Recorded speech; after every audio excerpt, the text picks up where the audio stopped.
आज मैं थोड़ा अलग ढंग का टॉपिक लेने जा रहा हूँ क्लास के लिए। ठीक है सर।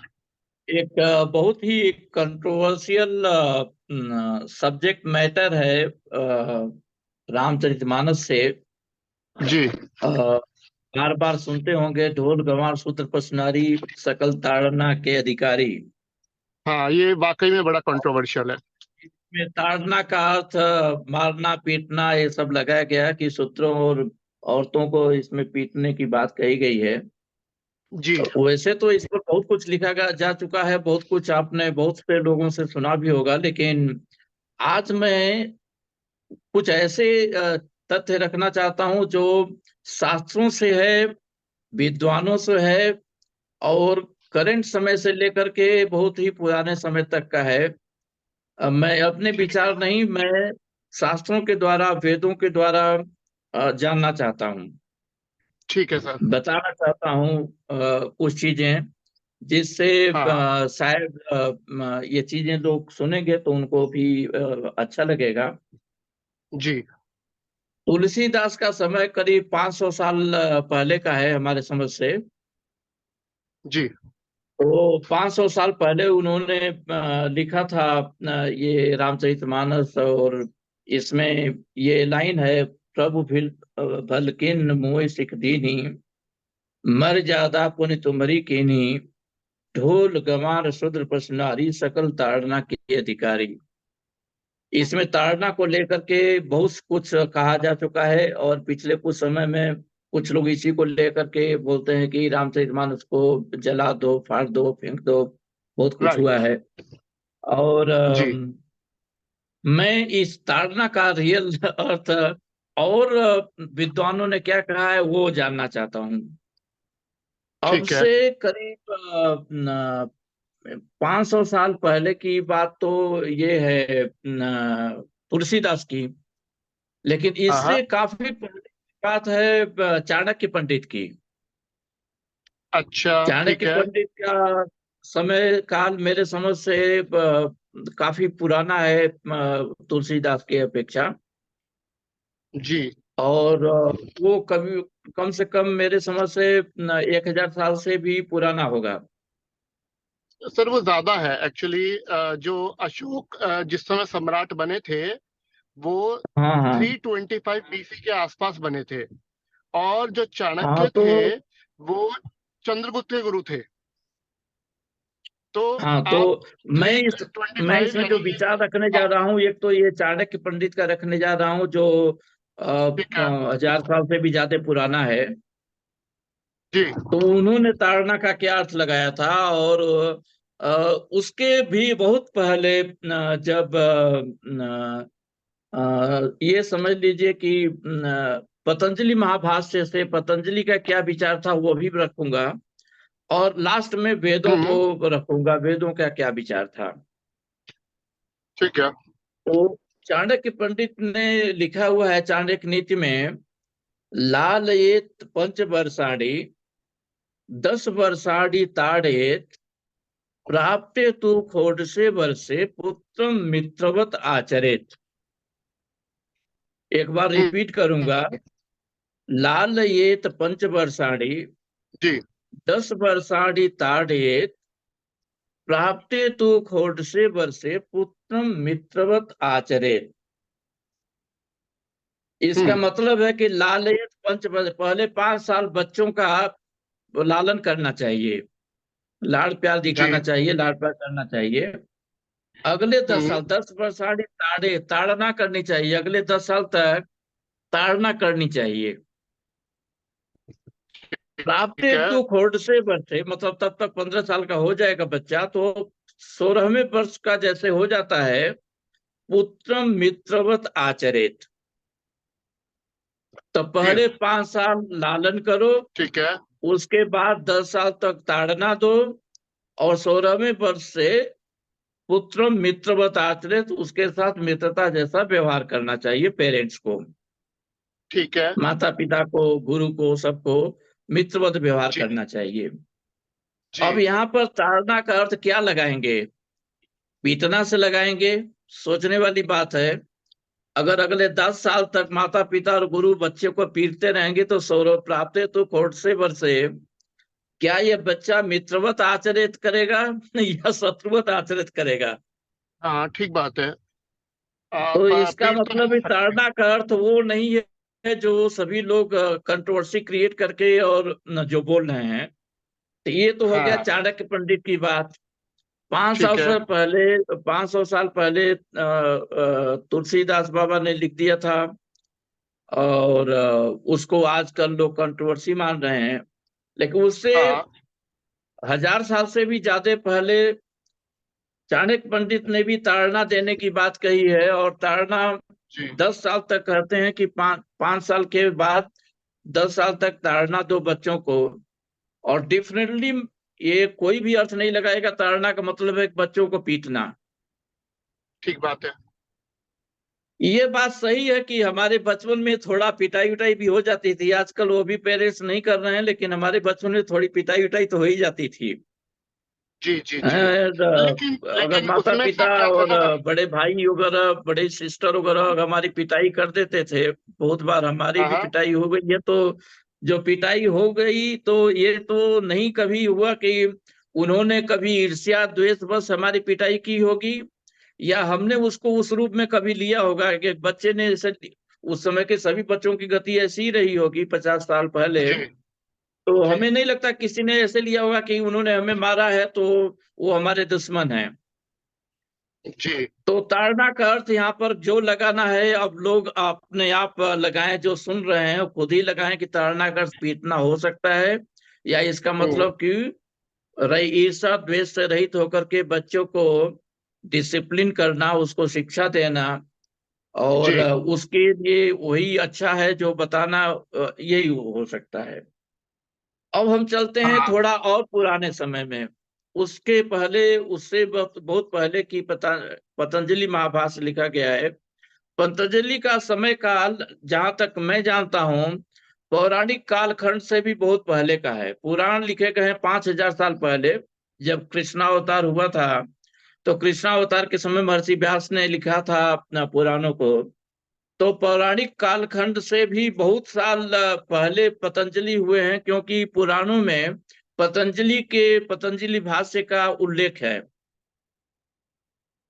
पतंजलि के जो भी कुछ पतंजलि ने लिखा है उसका पालन उस समय के पौराणिक कालखंड में किया जाता था। तो पतंजलि कालखंड आप कम से कम उससे तो 5000 साल से ज्यादा पुराना मानोगे ही। जी। लेकिन सर मुझे थोड़ा कंटेक्स्ट दीजिए कि ये जो पतंजलि है ये कौन थे, थोड़ा सा मैं जानना चाहता हूँ। पतंजलि एक ऋषि थे। महर्षि जी पतंजलि ने अष्टांग योग दिया था, सबसे अधिक उनका फेमस है अष्टांग हाँ योग। यम ठीक है। नियम आसन प्राणायाम प्रत्याहार धारणा ध्यान समाधि, ये 8 अंग है योग के, जिसको ठीक है। उन्होंने प्रतिपादित किया था। और इसका पालन बहुत कुछ लोग आजकल भी करते हैं।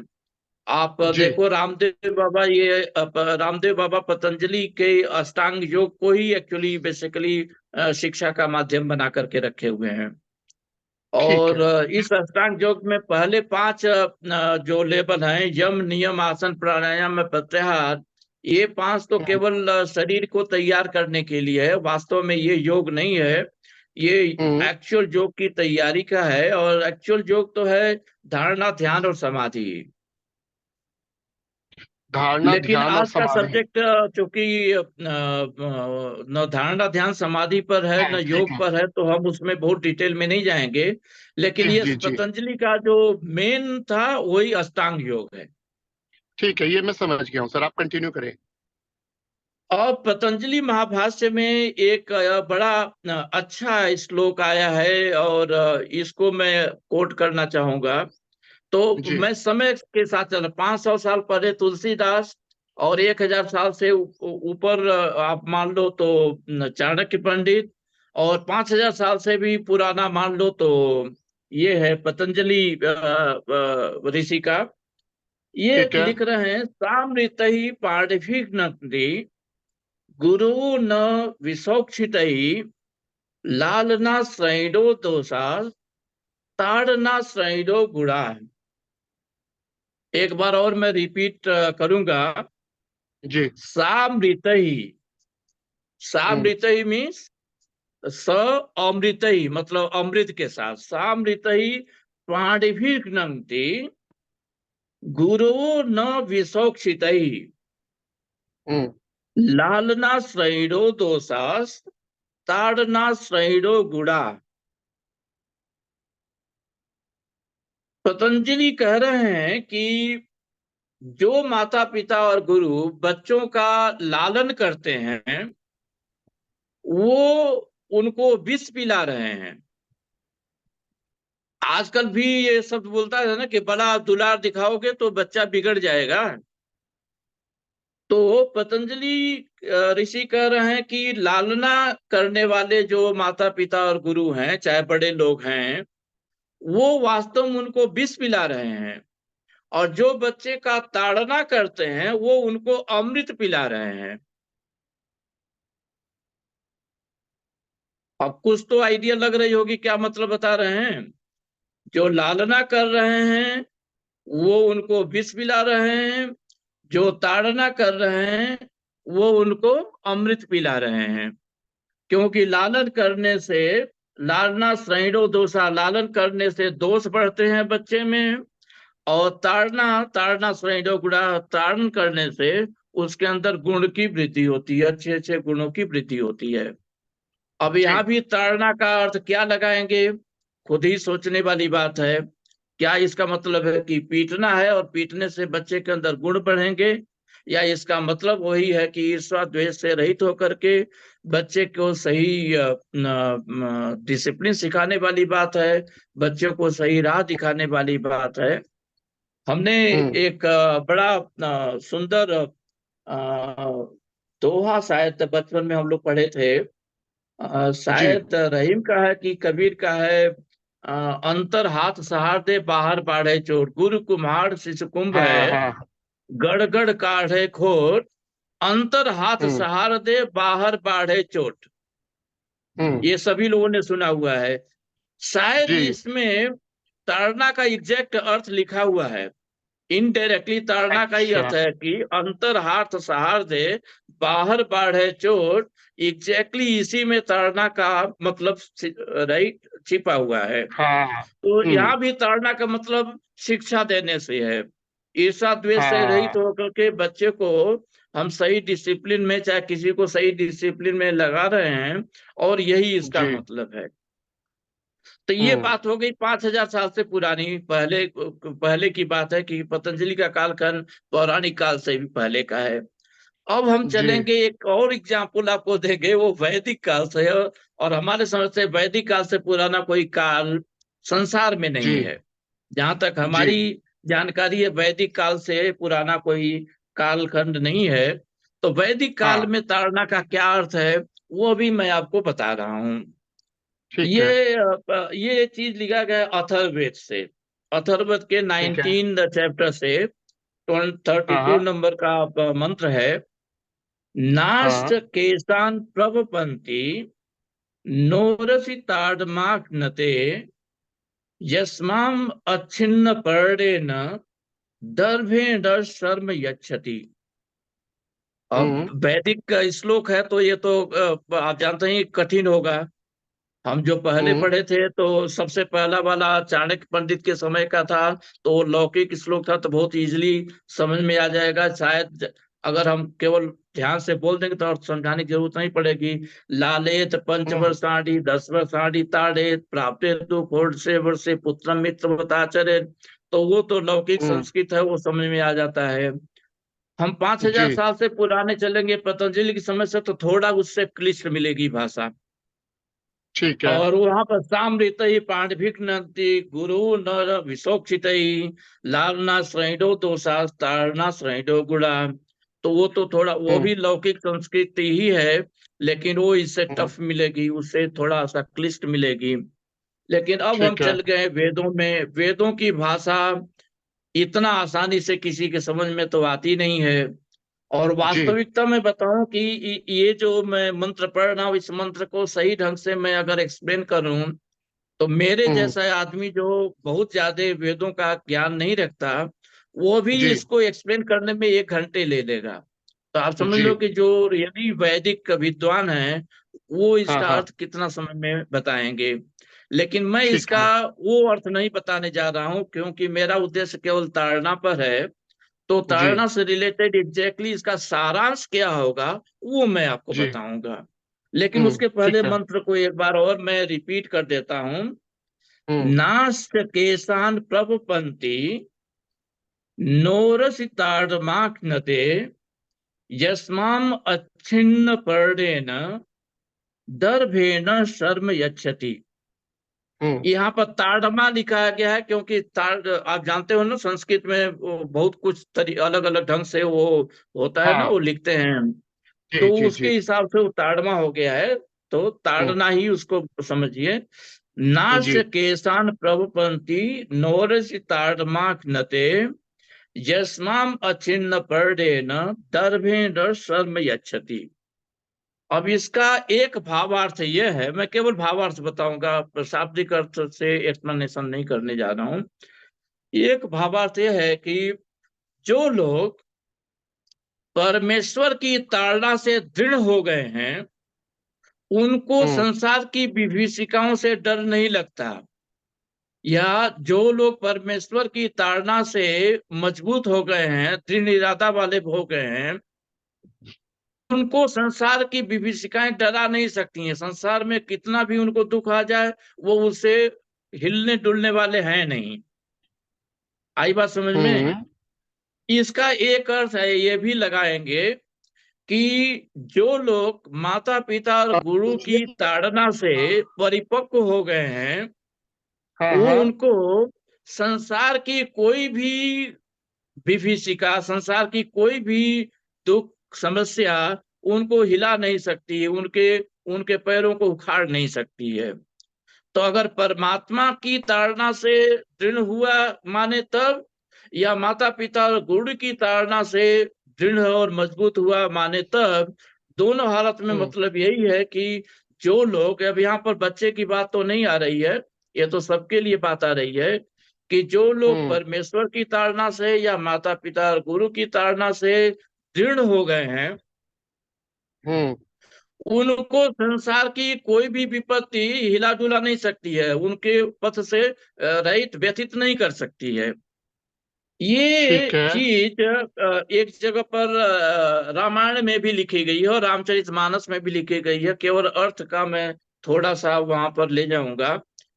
एक हाँ बार हाँ। ऐसा होता है कि बहुत ही टफ ट्रेनिंग दे रहे थे राम के जो मतलब ये लोग सभी लोग गुरुकुल में पढ़ रहे थे। गुरुकुल में तो बहुत जी। काफी छात्र थे। तो उनके गुरु थे क्या नाम था गुरु का? गुरु वशिष्ठ।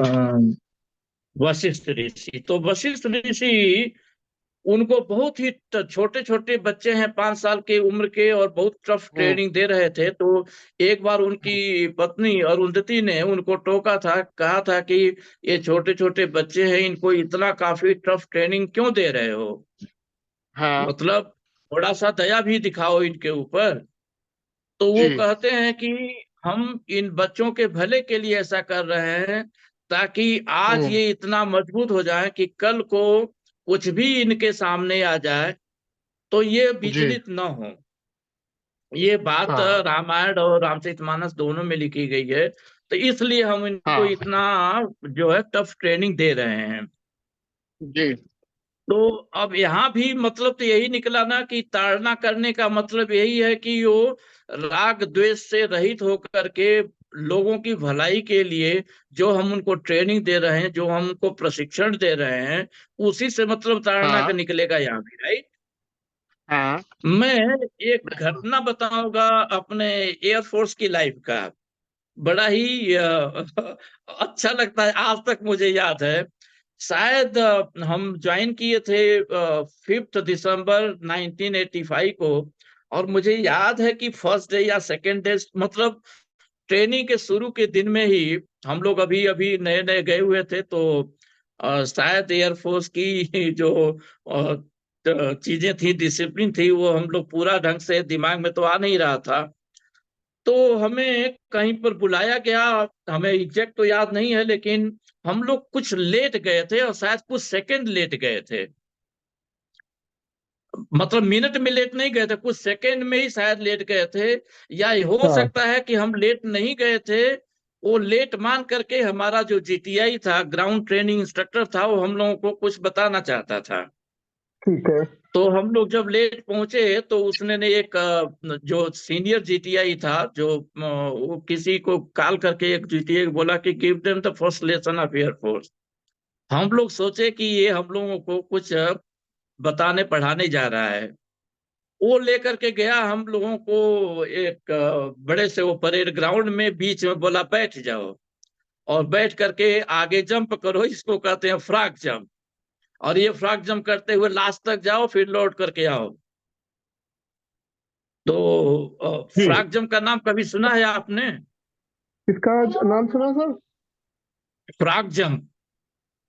फ्रॉग फ्रॉग जंप, हाँ जैसे मतलब मेढक जंप मेंढक बन करता के। है, वैसे ही जंप हाँ कराते हैं मेंढक, हाँ एयरफोर्स हाँ में, हाँ। उसको फ्रॉग जंप बोलते हैं। करेक्ट अब करेक्ट। सभी लोग जो हैं फ्रॉग जंप करने लगे और काफी तगड़ा फ्रॉग जंप हुआ। शायद उसके बाद और कुछ रनिंग वनिंग भी सब कुछ हुआ। और मतलब हाँ सबकी हालत खराब, क्योंकि कोई किसी को एक्सपीरियंस तो इसका था नहीं। थोड़ा बहुत जी हम लोग खेत वोत में काम किए थे तो हम लोगों को लिटिल बेटर था, कुछ लोग तो वो भी नहीं किए थे। तो लोगों जी। को बड़ी ही प्रॉब्लम हुई उसके बाद, मतलब। तो हाँ जब पूरा फ्रॉग जंप हो गया और मेरे समझ से कम आधे घंटे का वो पनिशमेंट हो गया, तो वो लेकर के गया हम लोगों को एक ग्राउंड के साइड में बैठा दिया। और बैठा करके हम लोग से पूछा, क्या तुम लोग सोचते हो कि तुम्हें हमने पनिशमेंट दिया है? Do you think we have given you the punishment? सभी लड़कों हम्म। ने सम्मिलित स्वर में बोला, यस सर। बोला कि this is not called punishment, this is called training required for quality correction. Hmm. TRQC, अच्छा। Training required for quality correction. Hmm. आपको थोड़ा ज्यादा भी, क्योंकि ट्रेनिंग एयरफोर्स वाला रिक्वायर्ड फॉर रहता तो उसको क्वालिटी तुरंत करेक्शन। समझ में आ गया। अब समझ में आया बात? अब वो हाँ हाँ हाँ हाँ, TRQC भी ठीक है, मैं समझ में ताड़ना आया। ही समझ रहा हूँ। आज के वर्डिंग में ताड़ना ही समझ लो, वह हम्म। बड़ी अच्छी थी। सभी लोग बाद में हम्म। हंसने लगे कि this is not called punishment, this is called TRQC, training required for hmm. Quality correction. और फ्रैंकली स्पीकिंग, हम्म। करीब 10-15 दिन के ट्रेनिंग के बाद ही हमें लगता है 1 महीने के अंदर हम लोगों के अंदर इतनी स्टेमिना बढ़ गई थी कि हम सभी लोग हम्म। बड़े खुश थे। फर्स्ट जी। डे हम लोगों को तकलीफ हुई होगी उस हम्म। दौड़ भाग करने से, फ्रॉक जंप करने से। लेकिन कुछ जी। ही समय में, मेरे समझ से 2 हफ्ते से 1 महीने के अंदर ही हम लोगों की स्टेमिना इतनी बढ़ गई थी कि हम लोग इन सब हम्म। चीजों को बड़ा ही स्पोर्ट्स वे में लेते थे और बड़ा ही अच्छा लगता था। और शायद उस ट्रेनिंग का बहुत अच्छा असर हमारे पूरे जीवन के लिए पड़ा। हम्म। तो इस TRQC को भी आप समझ लो कि ताड़ना हिम कहते हैं। ठीक है सर। सर मेरे कुछ एक दो और क्वेश्चन एक है चीज यहाँ मैं पर। आपको बताऊं, इसी के जी। तर्ज पर हमने एक कोर्स बनाया, VTRQC, वैदिक training required for quality correction. ठीक है। मुझे लगता है कि मैंने वेबसाइट पर दिया, मेरा वेबसाइट थोड़ा देख लेना, अभी तक थोड़ी थोड़ी रेडी हो गई है। जी जी वैदिक जी। हाइफन ओरेटर.com। ठीक है, ये तुम बताए मुझे। हाँ, तो उसको आप देखना, उसमें लिखा हुआ VTRQC, वैदिक ट्रेनिंग हाँ रिक्वायर्ड फॉर क्वालिटी करेक्शन। मैंने उसी ठीक है। TRQC लेकर अब, क्योंकि इसके पहले आपने देखा होगा तो आप सोचे नहीं हो कि क्यों इन्होंने ऐसा नाम दिया है। हाँ हाँ हाँ हाँ। लेकिन तो ये आज मैं उसका सम एक इतिहास आपको पता चल गया ना, तो उसको कहते हैं वैदिक training required for quality correction. Air force हाँ। वाले बंदे सुनेंगे तो कहेंगे कि ये क्या कर रहे हैं, राइट? नहीं नहीं, एयरफोर्स बिल्कुल की ठीक चीजें बात है। बाहर ले जा रहे हैं। नहीं नहीं, एनी हाउ, ठीक है मैंने सर, वो जिस चीज से बनाया भला है हो इसी जाए। के लिए।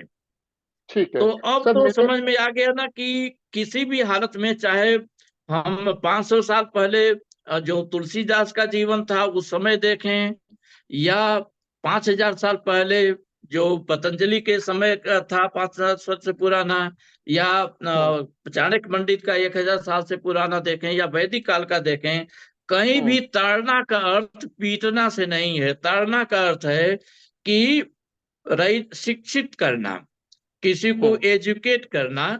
लेकिन वो हम्म। एजुकेशन बहुत ही सिंप्लीफाइड नहीं है, बल्कि उसमें थोड़ा सा टफनेस है, उसमें ईर्ष्या द्वेष से रहित होकर के बच्चे की भलाई के लिए या लोगों की भलाई के लिए जो शिक्षा दी जाती है वो जी ताड़ना कहलाती है। ठीक है तो सर। अब जब हम देखेंगे श्लोक, प्रभु भल कीन मोहि सिख दीन्ही, हम्म मर्यादा पुन तुम्हारी कीन्ही, ढोल हम्म गंवार शूद्र पसुनारी, सकल ताड़ना के अधिकारी। अब यहाँ पर हम्म ताड़ना का अर्थ क्या हम पीटना से लगा सकते हैं किसी भी हालत में? चाहे नहीं वैदिक कालखंड से लेकर के चाहे आज के समय में देखें, कभी नहीं हो सकता है। जी यहाँ पर एक दो चीजें और मैं मेंशन करना चाहूंगा। ये तो पूरा का पूरा जो दोहा है, प्रभु भल किन मोहि सिख दीन्ही, मर्यादा फुन तुमरी कीन्ही, यह पहली लाइन है। और दूसरी लाइन है, ढोल गंवार शूद्र पर सुनारी, सकल ताड़ना के अधिकारी। ओनली दूसरी लाइन को लोग पढ़ते हैं, स्पेशली जो लोग इसका गलत अर्थ ही समझाना चाहते हैं लोगों को, चाहे गलत इरादे से ये सब बोलना चाहते हैं किसी न किसी कारण से, तो वो केवल सेकंड लाइन बोलते हैं। अगर पहली लाइन वो पढ़ेंगे तो उसमें भी हम्म सीखना ही लिखा गया है। पहली जी लाइन है, प्रभु भल कीन मोहि सीख दीनी, उन्होंने हम्म मुझे सीख दिया, मतलब शिक्षा दिया है। ठीक है सर। मेरे यहाँ पे एक दो क्वेश्चन है। सर क्वेश्चन पूछूं मैं?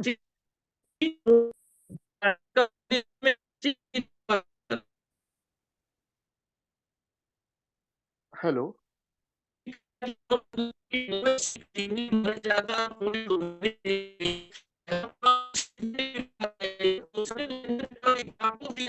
किसको देने की, इसको शिक्षा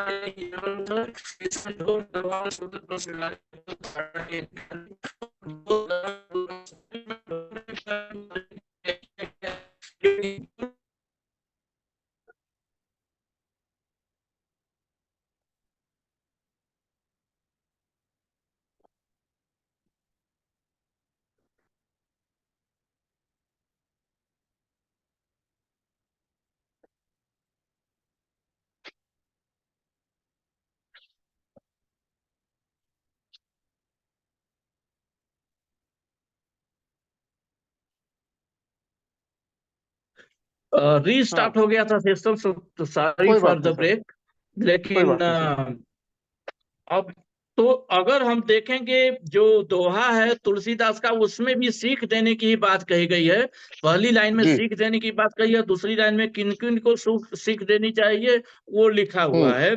और ढोल उसमें ठीक है। इसीलिए ऐड किया गया पर्पसफुल्ली, क्योंकि ढोल का मतलब है कि पीटना नहीं है, ढोल को हम्म सीखने की बात होती है। अगर सीखोगे तो सही सुर निकलेगा, पीटोगे तो फूट जाएगा। तो वहां भी हम्म ये सब चीजें बड़े ही विचार से रखी गई हैं। वास्तव में ठीक होता है। क्या है कि जो कुछ बड़े बड़े ये महात्मा लोग, तुलसीदास, सूरदास, कुछ भी कह गए हैं, चाहे कबीर हम्म दास वगैरह, तो हम लोगों को जो लोग ना सीधे जम टू कंक्लूजन आ जाते हैं कि इसमें ताड़ना का अर्थ ये होगा वो होगा, हम्म उनको एक हम्म बार सोचना चाहिए कि इतना बड़ा विद्वान आदमी कुछ लिख रहा है, जिसको हम्म कई सौ साल से लोग पढ़ रहे हैं, उससे हम्म प्रेरणा ले रहे हैं, तो क्या उसका हम्म ये अर्थ सचमुच हो सकता है क्या? जी तो कई चीजें लोगों को सोचना है। पहला चीज है कि किस प्रसंग में ये बात कही गई है, दूसरा किसने ये बात कही है। हम्म अब यहाँ पर सीख देने की बात है, ये तो क्लियर है कि ताड़ना का अर्थ यहाँ पर सीख देने से है। एक हम्म और बात है जो सबको ध्यान में रखनी चाहिए, जो लोग इसका गलत अर्थ लगाते हैं, ये कि ये कौन कह रहा है, कहने वाला क्या है? समुद्र है। ये रामचरितमानस से वो लाइन ली गई है जहां पर कहते हैं कि विनय न मानस जड़त जड़, गए 3 दिन बीत, बोले राम सकोप तब, भय बिन होई न प्रीति। ये हम्म लाइन है। सम हम्म तो कहते हैं कि उसको जलद जड़ कहा गया। जड़ का मतलब मूर्ख, हम्म राइट? तो समुद्र मूर्ख है, और ये मूर्ख आदमी ये बात बोल रहा है, सीख लेने की बात बोल रहा है, तो हम उससे इससे ज्यादा बेटर वर्डिंग तो कभी एक्सपेक्ट नहीं कर सकते हैं। अगर उसी में कहीं हम्म ये पर लिखा गया कि रावण ने ये बात कही है, मंत्रा ने ये बात कही है, चाहे मतलब किसी भी ऐसे जो विलेन वाले कैरेक्टर हैं उन्होंने कही है, तो उस पर कोई अर्थ नहीं अनर्थ नहीं करेगा, क्योंकि वो कहेगा कि भाई ये तो जो काव्य ग्रंथ लिखा गया है, काव्य ग्रंथ का जो नायक है और ये तो खलनायक है, तो खलनायक तो ऐसी ही बात करेगा। जी लेकिन जब बात लेस नोन कैरेक्टर की होती है, जैसे समुद्र एक लेस नोन कैरेक्टर है, तो वो लोग उसको उठाकर फेंक देते हैं, बोलते हैं तुलसीदास ने ये कहा है। अगर कहीं पर और लिखा गया तो बोले कि ये तो राम ने कहा है, ये तो राइट रावण ने कहा है, तो उनके प्रसंग में किसी को कोई बात गलत नहीं लगेगी, क्योंकि ये तो माना गया है कि रावण दुष्ट था। रावण वो था जो उसने भाई अपनी ही भाई की पत्नी के साथ बलात्कार किया था, और क्या जी। क्या उसके दुष्टता की कहानियां हैं। तो जब उसका दुष्ट कैरेक्टर है तो कोई भी आदमी उस पर उंगली नहीं उठा। जो लोग जानबूझ करेक्ट। करके रामायण में खोट खोदना चाहते हैं, जानबूझ करके बदनाम करना चाहते हैं, वो भी जो है वहां पर नहीं कोई प्रश्न उठाएंगे, क्योंकि उनको पता है कि वहां पर प्रश्न उठाएंगे तो कोई भी आदमी बोले कि भाई रावण से आप एक्सपेक्ट क्या कर सकते हो। हाँ, और अगर ठीक रावण बात से है। भी आप एक्सपेक्ट कर सकते हो कि वही बात बोले जो अच्छी अच्छी है, तो फिर काव्य तो फिर ग्रंथ वो कैसे विलेन क्यों? बनेगा। इसका सही मतलब कि बात है। आप काव्य ग्रंथ से रावण को निकाल लो, कुंभकर्ण को हम्म निकाल दो, मंथरा को हम्म निकाल दो, राइट, ये हम्म सारे जो विलनिस कैरेक्टर हैं उनको निकाल दोगे, तो रामायण हम्म में बचेगा क्या? केवल राम। हम्म हम्म ऐसा तो कोई ग्रंथ होता नहीं है। ग्रंथ में दोनों पार्ट होते हैं, एक एक करेक्ट। पार्ट है राम का तो एक पार्ट है रावण का। मतलब दोनों हम्म मिलाकर के ही बनता है, चाहे रामायण हो चाहे महाभारत हो, उसमें दोनों पक्ष होता है। तो वहां पर कोई प्रश्न नहीं उठाएगा, क्योंकि उसको पता है तो काव्य ग्रंथ क्या, चाहे जो भी इतिहास है, उसका ये मतलब ही है कि वो आदमी विलेन कैरेक्टर है, तो विलेन से आप कुछ अच्छा एक्सपेक्ट नहीं कर सकते हो। लेकिन जब लेस नोन कैरेक्टर कुछ बोलता है, जैसे समुद्र की बात आ रही, तो एक तो वो जलद ही जड़ बोला गया है, तो इसका मतलब मूर्ख आदमी है, ये शिक्षा दे रहा है। तो मूर्ख आदमी से आप कितना सीखोगे वो भी आपको समझना चाहिए। दूसरी बात यह है कि वहां पर कोई भी आदमी ये नहीं बोलता है, मैंने ये बताया, लेकिन बहुत से लोगों को ये बात पता ही नहीं है कि ये समुद्र का कहा हुआ बात है। वो लोग जी। बस यही जानते हैं कि तुलसी बाबा ने लिख दिया है। हम्म वो ये नहीं बताएं किस पात्र के मुंह से ये बात कहलाई गई है, और उस पात्र की विशेषता क्या है, उसकी गुणवत्ता क्या है, सतोगुण रजोगुण तमोगुण का कौन से मिश्रण से वो आदमी बना हुआ है। अगर हम्म तमोगुणी है तो वो क्या बोल सकता है, तमोगुणी रजगुणी का मिश्रण है तो क्या बोल सकता है, सतोगुणी व्यक्ति है तो क्या बोल सकता है। तो इस पर कोई विचार करना नहीं चाहता, या हम्म करना जानबूझकर नहीं करना चाहता, या और तो करेगा नहीं। लेकिन बोलना सभी चाहते हैं, उनको जी। एक शब्द मिल गया और उस शब्द के ऊपर वो बोलना शुरू कर देते हैं। तो हम्म यहाँ पर सबसे बड़ी बात है कि एक मूर्ख आदमी बोल रहा है, और जो मूर्ख व्यक्ति का जो बोल रहा है, तो बड़े ध्यान से उसकी बात को एनालाइज करना चाहिए before reaching hmm to the conclusion, क्योंकि वो गलत भी हो सकता है, सही भी हो सकता है, पार्सली गलत हो सकता है, पार्सली सही हो सकता है। तो हमें एनालाइज करना चाहिए। लेकिन वहीं पर जब हम बात करेंगे कोई बहुत बड़ा अच्छा कैरेक्टर बोल रहा है, तो सीधे सीधे हमें समझे कि भाई इनसे तो एक्सपेक्ट नहीं है कि ये गलत बात बोलेंगे। हम्म और अगर बोला है तो किस संदर्भ में बोला है वो हमें सोचना चाहिए। तो हम्म शायद ये जो मैंने कहा बोलना चाहा है आज, मेरा उद्देश्य ये था कि मैं लोगों को ये बताऊं कि वैदिक काल से लेकर के आज के समय तक सभी लोगों ने ताड़ना का वास्तविक अर्थ क्या बताया है, ताड़ना का हम्म वास्तविक अर्थ क्या लगाया है।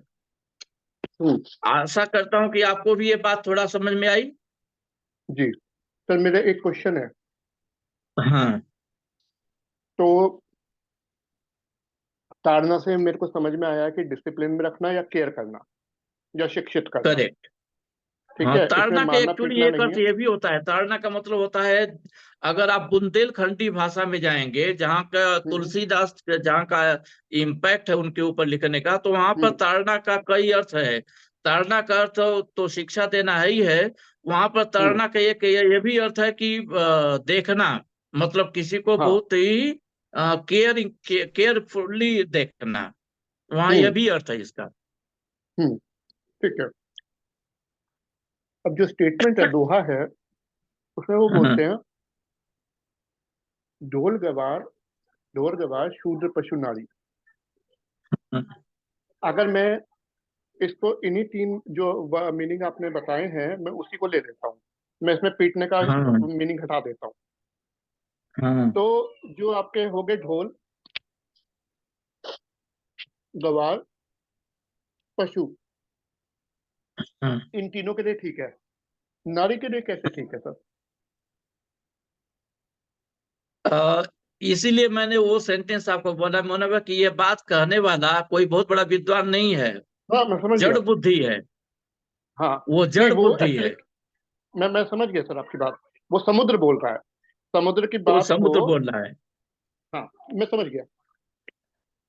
अब तो जब जड़ बुद्धि आदमी से आप ये आप जब बोलता है तो हमें एनालाइज करना चाहिए कि उसने सही बोला कि गलत बोला, क्या बोला, हम्म, ये हमें तो एनालाइज करना चाहिए। इसीलिए मैंने कहा। अच्छा, एक और चीज है, हम्म, समुद्र जो है जड़ बुद्धि है, उसके अंदर अहंकार है, क्योंकि समुद्र को रत्नाकर भी कहा जाता है और रत्नों की खान है, तो उसको हम जड़ बुद्धि मानते हैं। अहंकार है वो भी मानते हैं, लेकिन जी उसको हम दुष्ट नहीं मानते हैं उतना बड़ा, जैसे रावण को दुष्ट मानते हैं।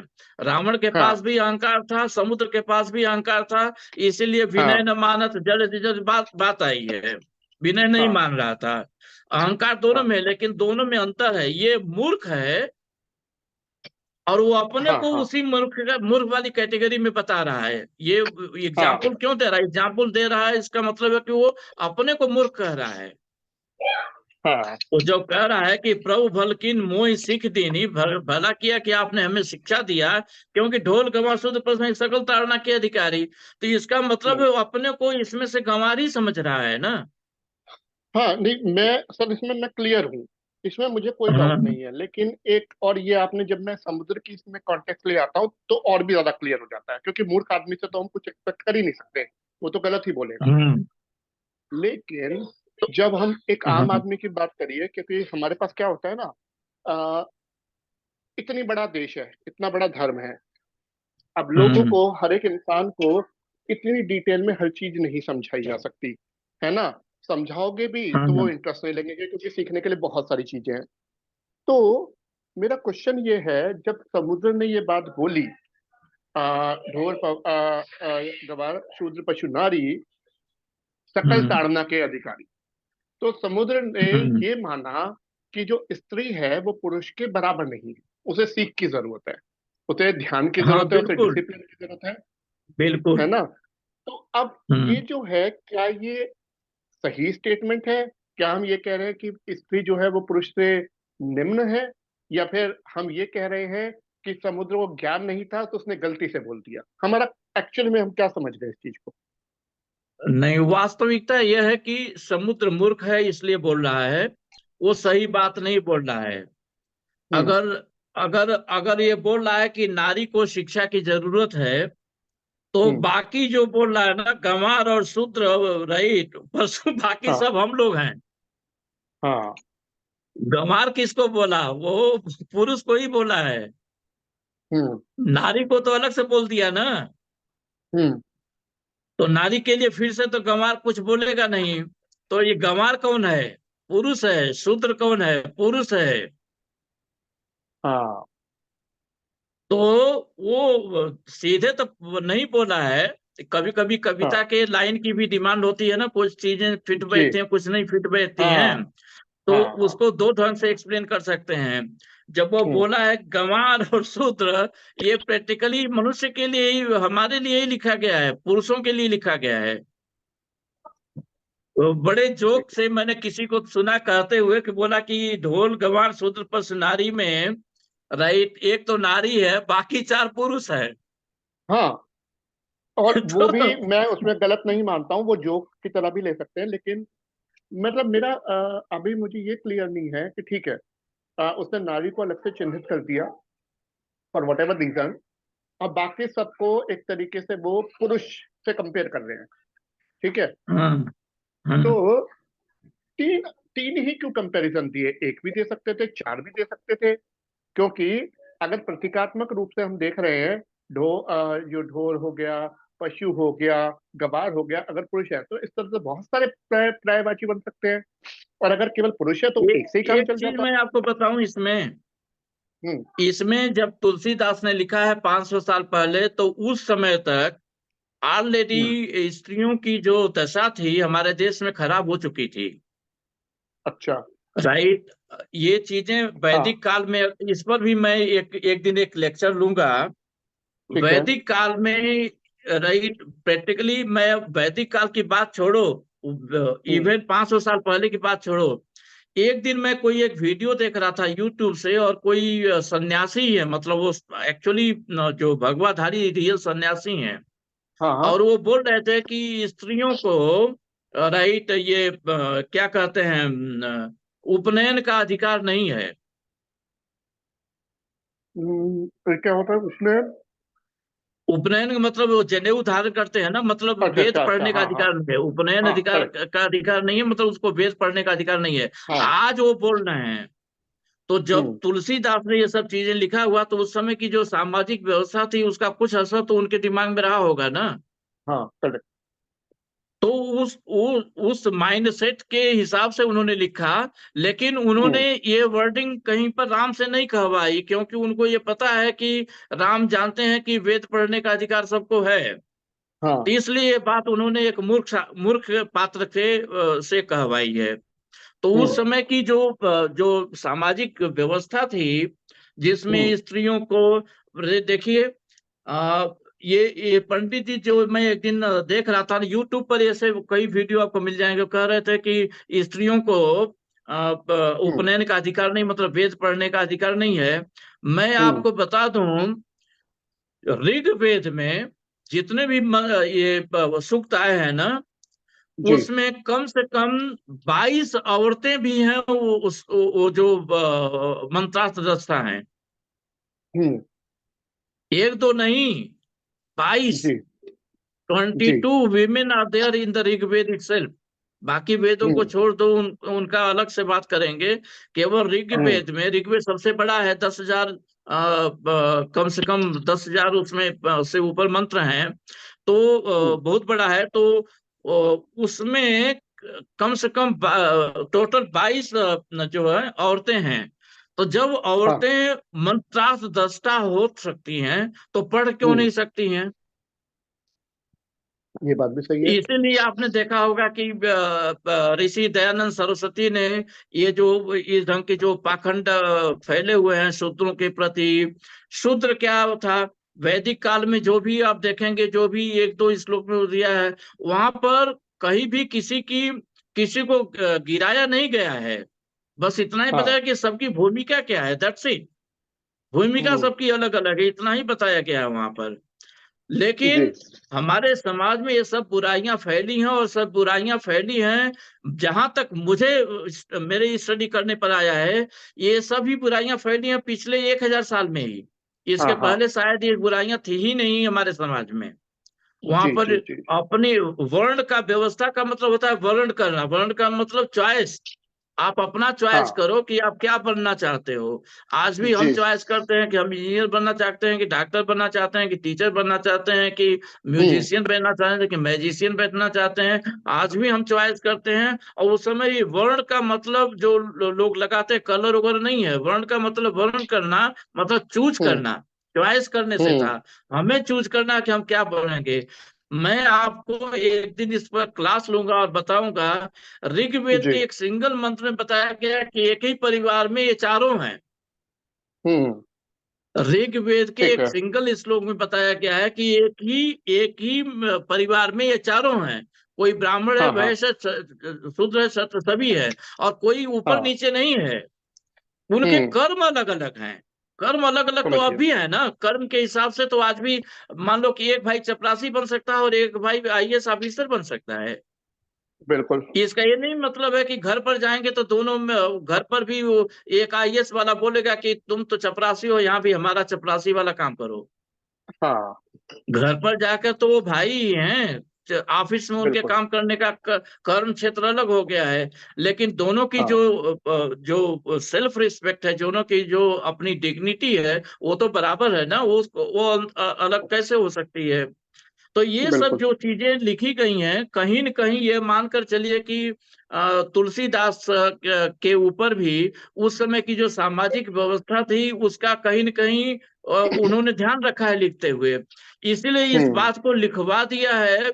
लेकिन एक जड़ बुद्धि से लिखवाया है, न कि ये किसी बड़े राम कहते, लक्ष्मण कहते, भरत कहते, अगर ऐसे वाले पात्र कहते इस बात को, तो इसका मतलब है कि ये बुराई है, ये एक बहुत बड़ी बुराई है। लेकिन जब हम कहते हैं कि एक जड़ बुद्धि ये बात बोल रहा है, तो ये बुराई तो है, लेकिन बुराई जो है एक समाज में फैली हुई बुराई है, न कि ये किसी वेदों की बुराई है, न कि किसी हाँ हाँ। रियली जो जानकार हैं इनको उसकी बुराई है।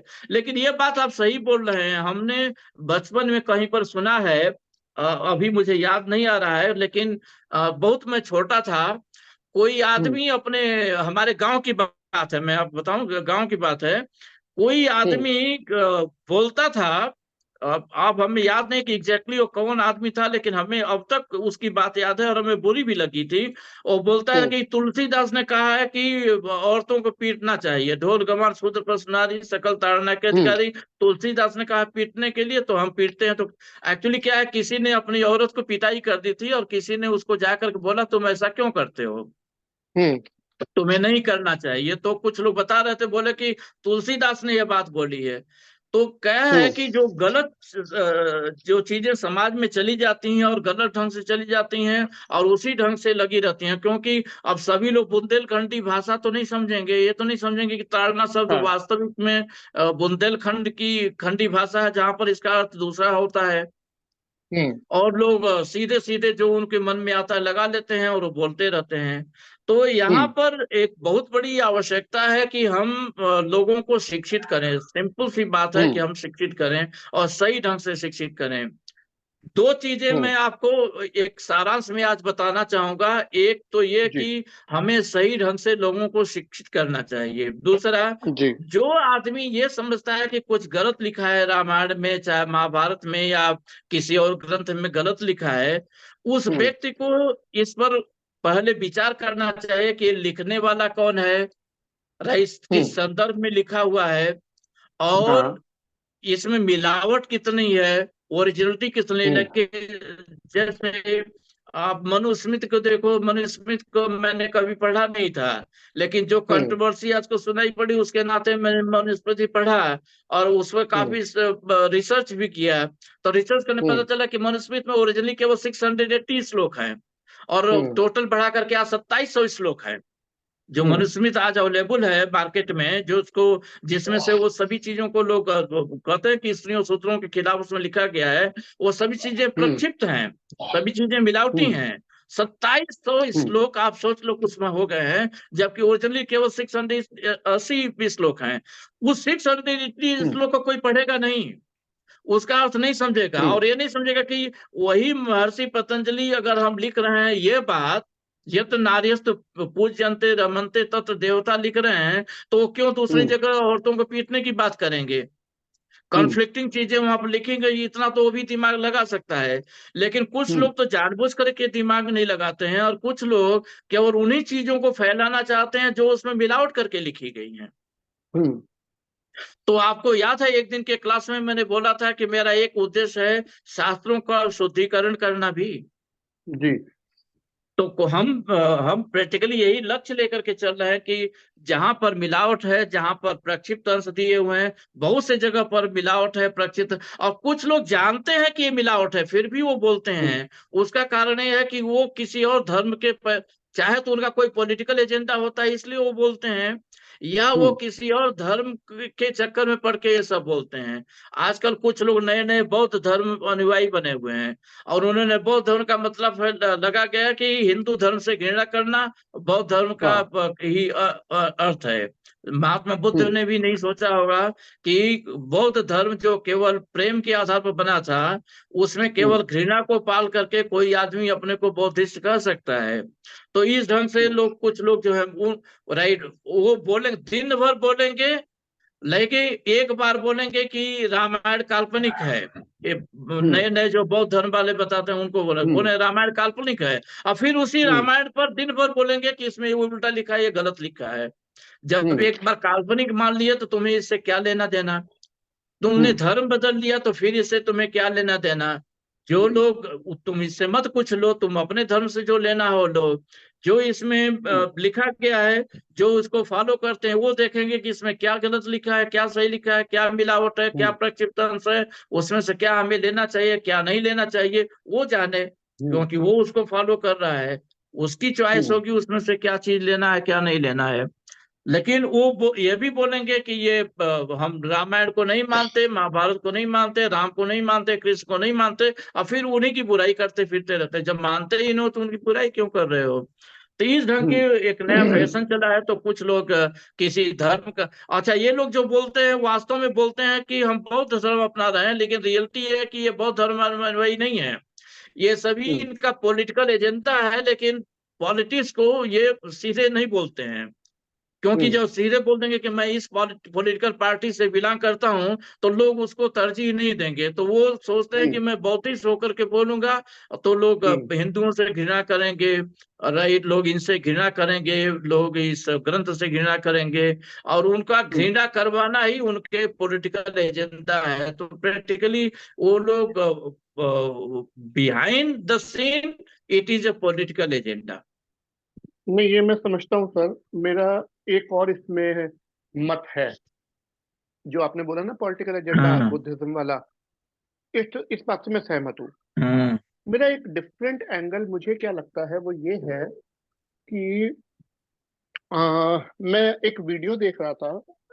वो वीडियो में हाँ जाकिर नायक से बात कर रहा है एक लड़का, एक आदमी जाकिर नायक को आप जानते होंगे। हाँ हाँ हाँ, तो जाकिर नायक से वो सवाल पूछ रहे हैं। जाकिर नायक मलेशिया में रहते हैं, मुंबई से भाग गए थे वो। तो उनसे पूछ रहे हैं कि भाई हम्म हम जो है अपनी अ, बीवी की पिटाई कर सकते हैं क्या। ये वीडियो है, ये यूट्यूब पे है। हम्म, तो उसमें ये अच्छा। बताते हैं जाकिर नायक, हाँ, जाकिर नायक को ये मानते हैं कि उनको कुरान का बहुत ही अच्छा आइडिया है। मतलब वो बहुत ही हाँ हर चीज का मतलब आंसर देते हैं वहीं से कुरान के, और कोट करते हैं वो। ये पेज पे ये सूरा है, ये हाँ आयत है, पूरा इंटरप्रिटेशन दे रहे हैं। तो उससे क्वेश्चन पूछा गया ये। तो उन्होंने बोला कि कुरान हम्म, इसके बारे में क्या कहते हैं, एक सवाल ये था। तो उसका जवाब हाँ उन्होंने ये दिया कि कुरान के हिसाब से अगर आपकी बीवी आपकी बात नहीं मानती है, बेअदबी करती है, हम्म, या कुछ भी आपका सपोर्ट नहीं करती है, तो आप उसकी पिटाई कर सकते हैं। ये पब्लिकली बोला गया है। अब फंडा वो क्या है सर, बोला नहीं गया है, जो मुझे ऐसा जो लगता है है। लिखा हुआ। अभी कुछ आयत वगैरह का दो नंबर देख करके, हवाला देकर बोलते नहीं हैं कि नहीं ऐसा लिखा गया है।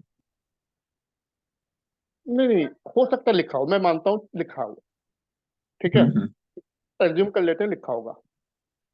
अब क्या हुआ, 1000 साल पहले जब इन्वेजन स्टार्ट हुए, हम्म, तब आपको बेसिकली इन्वेजन का जो मेन पर्पस था, one of the main purpose, वो कन्वर्जन भी था। हाँ क्योंकि जो लूटने आए थे वो लूट के चले गए, लेकिन हम्म जो रहने आए उनका पर्पस ये था कि भाई कन्वर्जन करना है, एंड दिस इज हाउ, मतलब ये एजेंडा था, ठीक है। हम्म अब कन्वर्ट तो आप जब तब करोगे ना, जब, या तो आप जोर जबरदस्ती करो, जोर जबरदस्ती आप कितना कर लोगे, तो आपको अपने आप को ऊंचा दिखाना होगा, दूसरे को नीचा दिखाना होगा। लेकिन आपके एग्जैक्टली यही यहाँ पे तो कुछ, हुआ है। हाँ, तो यहाँ पे क्या है, अब मान लो कुछ चीजें आपकी किताब में खराब लिखी हुई हैं, तो हम्म आपने उसे बैलेंस करने के लिए बोल दिया, अरे भैया तुम्हारे यहाँ भी यही लिखा हुआ है, हमारे यहाँ कुछ गलत नहीं है, ये सब जगह पे यही हम्म लिखा है। तो मुसलमानों में ये कहते हैं कि भैया ऊंच नीच का भेदभाव नहीं है वहां पे। और जो सबसे बड़ा उनका जो काउंटर था वो ये था कि कोई जात पात नहीं होती है हमारे यहाँ पे, सब लोग आए। और मोस्टली काफी लोगों ने उस चक्कर में इन्होंने, जो सोशल इनजस्टिस के शिकार थे, उन्होंने इस्लाम अपनाया भी। उनको पैसे भी मिले ऑफ कोर्स। औरंगजेब ने पर पर्सन 2 रुपए दिए थे उस समय। ये सरकारी फरमान रखे हुए हैं। हाँ अब हुआ क्या कि जहां पे आपने बेटर बता सकते थे बता दिया, जहां आप बेटर नहीं हम्म बता सकते थे वहां पे आपने बोला कि देखो भैया इसमें भी लिखा हुआ है, और वहां पे ये मॉडिफिकेशन वाला जो काम है ये थोड़ा बुद्धिस्ट के टाइम पे हुआ, थोड़ा ये जो है मुगलों के टाइम पे हुआ, है ना। और वो चीजें उस तरीके से आगे चलती रही क्योंकि सबको अपना अपना एजेंडा चलाना था। जो ओरिजिनल कॉन्टेक्स्ट था वो धीरे धीरे लोग उससे पीछे हटते गए, क्योंकि जिसके पास पावर होगी वो उस हिसाब से वो एडवर्टाइज करवाएगा, उसी हिसाब से लोगों को बोलने के पैसे देगा, डर से या कैसे भी, तो लोगों तक वही बात पहुंचेगी। जब 800 साल तक ये आप गुलाम सनातन रहते धर्म में हो। जितना भी मिलावट की गई है मनुस्मृति वगैरह में, ये सब कुछ बौद्ध काल की ही की गई, उन्हीं लोगों की की है। हाँ हाँ, और बिल्कुल उसमें साथ देने वाले कुछ सनातन धर्मावलंबी भी थे, क्योंकि बिल्कुल सर। उनको तो वो कुछ चाहिए ना, लालच में पड़ करके उन्होंने बहुत कुछ लालच है, ये सब किया है। हमेशा से यही हुआ है। जितने भी अगर आप देखें ना कि जितने भी ये थे आपका चाइना वगैरह, साउथ ईस्ट एशिया, सब पूरे के पूरे बुद्धिस्ट कन्वर्ट हो गए थे। उनकी हम्म। टेक्निक वही थी। वो इंडिया हम्म। में वो सक्सेसफुल नहीं हो पाई क्योंकि वो जो है लोग बहुत ज्यादा मतलब पक्के थे अपने उसूलों पे। उनकी जो है नॉलेज का हम्म। लेवल इतना था कि यहाँ पे वो उस लेवल तक इन्फ्लुएंस नहीं कर पाए जहाँ पे चाइना, श्रीलंका, भूटान, सबको मतलब आप देखिए 100% बुद्धिस्ट हो गए। हाँ। केवल इंडिया इंडिया नहीं हो पाया ना। और इंडिया भी हाँ। हो जाता अगर अशोक के हिसाब से चीजें चलती। तो मैं आपको थोड़ा सा इसमें एक लाइन बताऊंगा सर, मैंने इसके बारे में पढ़ा था। तो अशोक ने बुद्धिज्म अपना लिया था, और उसके बाद क्या हुआ, उसने प्रेशराइज करना शुरू करा कि भाई धीरे धीरे सब लोग बुद्धिज्म अपना ले। हम्म। तो अब उसमें यह था कि अब प्रेशराइज इन द सेंस क्या है कि अगर आप बुद्धिज्म बन जाओगे तो आप ये मैसेज दोगे कि भैया आप शांति चाहते हो, आपको लड़ाई नहीं करनी है, और उसके बाद आप क्या करोगे, वहां पे आ, आपको शांति चाहिए और आपको स्टेट के बेनिफिट्स भी मिलेंगे। हम्म। ठीक है। अब जो स्टेट्स के बेनिफिट आपको मिलेंगे और आप तरक्की करोगे, तो वो सॉफ्ट वाला कन्वर्जन था वहां पे। अब हम्म। यहाँ पे क्या हो गया सर, अब इनके राजा अशोक के बेटे ने विद्रोह किया था, और हम्म। उसका नाम था कुणाल। तो वो हार गया हम्म। था विद्रोह में। अशोक ने उसकी आंखें निकलवा दी थी, हम्म। तो जिंदा छोड़ दिया था, आंखें निकलवा दी थी दोनों। तो ऐसा नहीं है कि वो हम्म। बिल्कुल अहिंसा का पुजारी हो गया था। Anything which will challenge his rule और उसकी अथॉरिटी को चैलेंज करेगा, उसके लिए वो बिल्कुल कट्टर था। तो अब क्या हुआ सर, उसका पोता जब है राजा बना, तो 50 साल के अंदर अंदर मौर्यन एम्पायर खत्म हो गया अशोक के मरने के। जब उसका पोता बना, हम्म। तो वहां पे उसका सेनापति था पुष्यमित्र शुंग। उसने हम्म। ये लोगों को भड़काना शुरू किया कि भाई ये जो अशोक मौर्य एम्पायर है सबको बुद्ध बनाना चाहते हैं, तुम्हारा धर्म खत्म हो हम्म। जाएगा, हम्म। और हम तो शिव को मानने वाले हैं।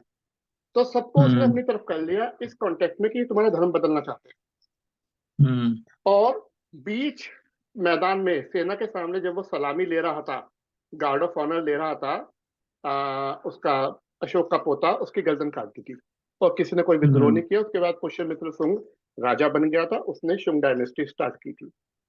हम्म। अब ये शिव वाला हुआ, इसके कुछ कई सौ सालों बाद उन्होंने क्या, एक दूसरे लोगों ने ये फैलाया कि भैया ये सब लोगों को शिवाइट बनाना चाहते हैं, हम लोग तो विष्णु को मानने वाले हैं, हमारा कन्वर्ट करके हमें शिवाइट बनाना चाहते हैं। हम्म। अब इसके बाद फिर से दोबारा कूप हुआ, लड़ाई हुई, झगड़े हुए, और अब जो विष्णु वाले जो थे वो जीते। इसमें जो ये थे ना, ये राजा विक्रमादित्य, हम्म। उज्जैन के राजा, ये उसी डायनेस्टी से हम्म। आते हैं, ये जो विष्णु वाली डायनेस्टी थी। तो मेरा पॉइंट क्या है सर, ये हमेशा से जो था, पहले आपने हिंदुज्म था, फिर वो बुद्धिज्म की तरफ बढ़े, फिर शिवा को मानने वाले, फिर वो हिंदुज्म में भी उन्होंने डिफरेंस क्रिएट कर दिया, शिवाइट और ये जो विष्णु वाले, जैसे वैष्णव ढाबा लिखा होता है, वैष्णव का मतलब वही है विष्णु को मानने वाले। तो हम्म। अब इसमें क्या है, पॉलिटिक्स ने हमेशा एक बहुत बड़ा रोल प्ले किया है। जिसको पावर चाहिए थी उसने अब धर्म का उस तरीके से इस्तेमाल किया, अपने लोगों को अपने साथ में लाके एक को बुरा दिखाया, अपने को अच्छा दिखाया, और लोगों को का ब्रेन वॉश करके वो पावर उसने हासिल की। तो कुछ चीजें हैं, मैं पढ़ता रहता हूँ, सोचता हूँ उसके बारे में कि क्या रहा होगा क्या नहीं रहा होगा। एक इतना महान देश, इतनी महान विरासत हमारी, और हम सब कुछ खोने के कगार पे पहुंच चुके थे। लेकिन यहाँ से अपने को उठाना, लोगों को जगाना जी भी हम लोगों का ही काम है, और बिल्कुल। कोशिश कर रहे हैं। और केवल कुछ न हम ही कुछ तो हैं सफलता जरूर जो मिलेगी। हम, हाँ हम ही हैं जो ये कर भी पा रहे हैं। अगर आप बाकी सब देश देखें, वो कन्वर्ट भी हम्म। हो गए पूरे के पूरे, अपनी ओरिजिनल चीजें वो भूल भी गए, और जो वो करंट फॉलो कर रहे हैं उसे भी उनको कोई मतलब नहीं है। तो हम्म। हमारी जो ये यूनिकनेस थी, जो हमारे लिटरेचर कह लीजिए, हमारे लर्नेड लोग कह लीजिए, उन्होंने जो तपस्या की थी, उसके परिणाम स्वरूप आज भी हम उस धरोहर को बचाए हुए हैं। 1000 साल की गुलामी के बाद जब ये स्पेन ने ना साउथ अमेरिका में कॉलोनाइजेशन स्टार्ट किया, हम्म। 1300 1400 के आसपास, सबसे पहले उन्होंने सर पता है क्या किया? हराया लड़ाई में, उनकी सारी किताबें जला दी, सारी किताबें जला दी। अब आपके पास कुछ नहीं बचा है। उसके बाद उन्हें बाइबल पकड़ा दी।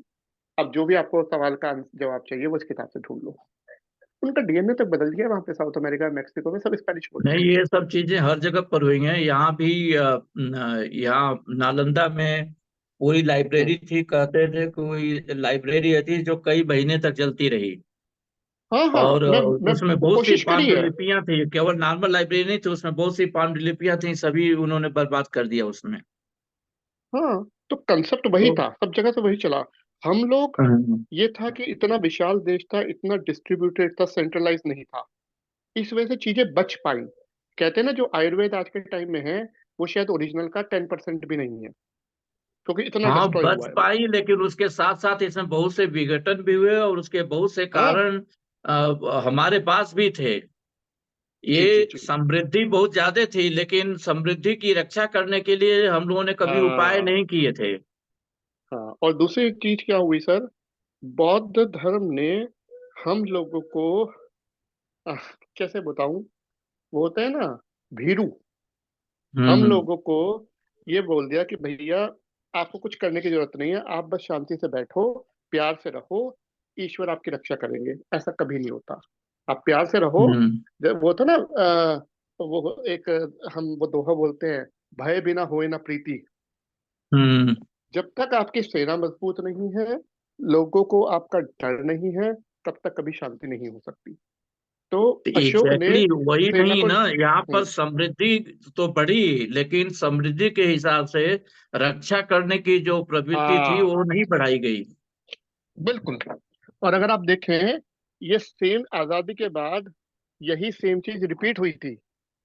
हाँ। जो है नेहरू ने और इन लोगों ने बोला था सेना की तो हमें जरूरत है। नेहरू तो एक्चुअली परमानेंट सेना के पक्ष में नहीं थे।